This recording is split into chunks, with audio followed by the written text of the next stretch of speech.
ನಮಸ್ಕಾರ, welcome to ಆಕ್ಲ್ಯಾಂಡ್ diaries ಇನ್ ಕನ್ನಡ. ನಮಗೆ ಇಲ್ಲಿ ಈಸ್ಟರ್ ಬ್ರೇಕ್ ಇದೆ, so we have come for a long weekend trip. ನಾವು ಉಳ್ಕೊಂಡಿರೋ ಹೋಮ್ ಸ್ಟೇ ತೋರಿಸೋಣ ಅಂತ ಈ ವಿಡಿಯೋ ಮಾಡ್ತಾ ಇರೋದು. ಆಕ್ಲ್ಯಾಂಡಿಂದ ಒಂದು 4-5 hours ಡ್ರೈವಲ್ಲಿ, ಇನ್ಕ್ಲೂಡಿಂಗ್ ಟ್ರಾಫಿಕ್. 4-5 hours ಆಯಿತು ನಾವು ಟೋಪು ರೀಚ್ ಆಗೋಕ್ಕೆ. ಸೊ ಈ ಪ್ಲೇಸ್ ಹೆಸರು ಟೋಪು ಅಂತ. ಸೊ ನಾವು ಉಳ್ಕೊಂಡಿರೋಂಥ ಹೋಮ್ ಸ್ಟೇ ಇದು. ದ ಎಂಟೈರ್ ಹೌಸ್ ನಮ್ಗೆನೆ. How beautiful the place is. New Zealand ಅಲ್ಲಿ ಆಲ್ಮೋಸ್ಟ್ ಎಲ್ಲ ರೋಡ್ಗಳು ಹಿಂಗೆ ಇರುತ್ತೆ. ಎಷ್ಟೊಂದು ಕಡೆ ಈ ತರ ವಾಟರ್ ಫ್ರಂಟ್ ಕೂಡ ಇದ್ದೇ ಇರುತ್ತೆ. It's very common. ಸೊ ನಾವು ಉಳ್ಕೊಂಡಿರೋ ಮನೆ ಇದು. ಇದರ ಹೌಸ್ ಟೂರ್ ಮಾಡೋಣ ಅಂತ ಅನ್ಕೋತಾ ಇದ್ದೀನಿ. ನೋಡಿ, ಸಬ್ಸ್ಕ್ರೈಬ್ ಮಾಡಿ, ಇಷ್ಟ ಆದರೆ ಶೇರ್ ಮಾಡಿ. ಸೊ ಇದು ಎಂಟೈರ್ ಹೌಸ್ ನಾವು 2 daysಗೆ ಇಲ್ಲಿರ್ತೀವಿ. ಸೊ 2 daysಗೆ we have paid around 1.5 lakh ಹತ್ತತ್ರ. ಸೊ ನಾವು 5 couples ಇದ್ದೀವಿ, ಎಲ್ಲ ಶೇರ್ ಮಾಡ್ಕೊತಾ ಇದ್ದೀವಿ. ಸೊ ಇವಾಗ ನಾನು ತೋರಿಸ್ತಾ ಇರೋದು ಹೌಸ್ ಟೂರ್. ಬಂದಿದ್ದ ದಾರಿ ಹೇಗಿತ್ತು ಅಂತ. ಲಾಂಗ್ ಡ್ರೈವ್ ಇದ್ರೂ ನಮಗೆಲ್ಲೂ ಬೋರ್ ಆಗೋದಿಲ್ಲ, because the scenery is just like that.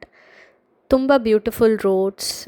ನಾವು ಯಾವುದೋ ಒಂದು ಪ್ಯಾರಡೈಸಲ್ಲಿ ಇದ್ದೀವಿ ಅನ್ನೋ ಫೀಲ್ ಬರುತ್ತೆ ನಮಗೆ. ನೀವೇ ನೋಡ್ಬೋದು ರೋಡ್ಸು ಎಷ್ಟು ಚೆನ್ನಾಗಿದೆ ಅಂತ. ಸುತ್ತಮುತ್ತ full mountains, trees, the nature totally is so good.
So ಇದು ಎಂಟ್ರೆನ್ಸ್.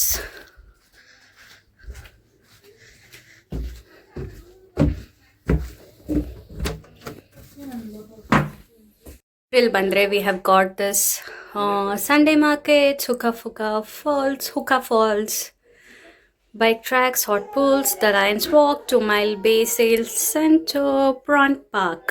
ಸೊ ಇದಷ್ಟು ಇಲ್ಲಿ ಸುತ್ತಮುತ್ತ ನಾವೇನೇನು ನೋಡ್ಬೋದು ಅಂತ they have put a list. Okay, this is our gang. ಕ್ಯೋರಾ ಅಂದರೆ ಗ್ರೀಟಿಂಗ್ಸ್ ಮೌರಿ ಲ್ಯಾಂಗ್ವೇಜಲ್ಲಿ. ಸೊ ಇವರು ಕಷ್ಟಪಟ್ಟು ಕೇಕ್ ಮಾಡ್ಕೊಂಡು ಬಂದಿದ್ದಾರೆ. ನಾವು ಆಕ್ಲ್ಯಾಂಡಲ್ಲಿ ಆರಾಮಾಗಿರೋದಕ್ಕೆ ಕಾರಣನೇ ಈ ನಮ್ಮ ಫ್ರೆಂಡ್ಸ್ ಅಂತ. ಸೊ ಹೀಗೆ ಲಾಂಗ್ ವೀಕೆಂಡ್ಸ್ ಬಂದಾಗ ನಾವೆಲ್ಲ ಆಚೆ ಬರ್ತೀವಿ, ಒಂದು ಸ್ವಲ್ಪ ಟೈಮ್ ಸ್ಪೆಂಡ್ ಮಾಡಿ ಸುತ್ತಮುತ್ತ ಜಾಗಗಳು ನೋಡಿ ಎಂಜಾಯ್ ಮಾಡ್ತೀವಿ. ಸೊ ಇಲ್ಲಿ ಇರೋ ಮಕ್ಕಳುಗಳಂತೂ ದೇ ಆರ್ ಸೂಪರ್ ಎನರ್ಜೆಟಿಕ್ ಮಕ್ಕಳು. ಎಷ್ಟು ಆಟ ಆಡಿಸ್ತವೆ ಅಂದರೆ ನಮಗಂತೂ ಆ ಮಕ್ಕಳನ್ನ ನೋಡೋದೇ ಖುಷಿ ಆಗುತ್ತೆ. ಸೊ ಈ ಹೌಸ್ ಟೂರಲ್ಲಿ ಹೀಗೆ ನಾವು ಯಾವುದೇ ಹೋಮ್ ಸ್ಟೇಗೆ ಹೋದರೂ ಈ ಥರ ಗೇಮ್ಸ್ ಎಲ್ಲ ಇಟ್ಟಿರ್ತಾರೆ. ಸೊ ನಾವು ಟೈಮ್ ಪಾಸ್ ಮಾಡೋದಕ್ಕೆ ಈಸಿ ಆಗಲಿ ಅಂತ. ಇದು ಲಿವಿಂಗ್ ಸ್ಪೇಸು, ಕೆಳಗಡೆ ಹಾಲು, ಇದು ಒಬ್ರದ್ದು ಮನೆ ಆಗಿರುತ್ತೆ. ಇದನ್ನು ಸೊ Airbnb ಕಾನ್ಸೆಪ್ಟು. ಸೊ ಆ ಮನೇನ ನಮಗೆ 2 days ಅಥವಾ ಹಾಲಿಡೇ ಪೀರಿಯಡ್ ತನಕ ರೆಂಟ್ಗೆ ಕೊಟ್ಟಿರ್ತಾರೆ. ಸೊ ಇರೋದಕ್ಕೆ ಕೊಟ್ಟಿರ್ತಾರೆ. ನೀವು ನೋಡ್ತಾ ಇದ್ದೀರಾ ಎಷ್ಟು ಸ್ಪೇಷಿಯಸ್ ಆಗಿದೆ. ಸೊ ಇಲ್ಲಿ ಸ್ಟೆಪ್ಸ್ ಇದೆ ಮೇಲ್ಗಡೆ ಆಟಿಕ್ ಥರ, ಅಂದರೆ ಒಂದು ಹಟ್ಟದ ಥರ. ಅಲ್ಲಿ 2 ಬೆಡ್ ಹಾಕಿದ್ದಾರೆ ಅಲ್ಲೂ. ಸೊ ನಾನು ಈ ಥರ ಮನೆಗಳು ನನಗೆ ತುಂಬ ಇಷ್ಟ. ಯಾಕೆ ಅಂದರೆ ಇದು ಫೇರಿ ಟೇಲ್ ಫೀಲ್ ಕೊಡುತ್ತೆ ಅಂತ.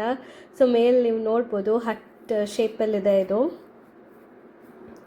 I just love these kind of houses. ಇಲ್ಲಿ ಹೋದರೆ ಒಂದು ಚಿಕ್ಕ ಬ್ಯಾಲ್ಕನಿ ಇದೆ. ಸೊ ಬ್ಯಾಲ್ಕನಿ ಓಪನ್ ಮಾಡಿದರೆ you can see the view. ಟೋಪು ಲೇಕ್ ಕೂಡ ಕಾಣುತ್ತೆ ಇಲ್ಲಿಂದ. ಸೊ ದ ಬ್ಯೂಟಿಫುಲ್ ನೇಬರ್ಹುಡ್ ನೋಡೋಕ್ಕೆ ಒಂಥರ ಖುಷಿ ಆಗುತ್ತೆ. New Zealand is full of scenery and beautiful views actually. Yeah ಹಾಗೆ ಒಂದು ಸ್ವಲ್ಪ ಮಕ್ಕಳ ಜೊತೆ ಆಟ ಆಡಿಕೊಂಡು ನಾವು ಹೋಗಿದ್ದು ಈವ್ನಿಂಗ್ ಹಾಗೆ ಟೈಮ್ ಪಾಸ್ ಮಾಡಿದ್ವಿ. ಬಿಕಾಸ್ ಎಲ್ಲರೂ ಎಕ್ಸಾಸ್ಟ್ ಆಗೋಗಿದ್ವಿ, ಎಲ್ಲೂ ಆಚೆ ಹೋಗೋದಕ್ಕೆ ಮೂಡ್ ಇರಲಿಲ್ಲ. ಸೊ ಹಾಗೆ ಟೈಮ್ ಪಾಸ್ ಮಾಡಿದ್ವಿ.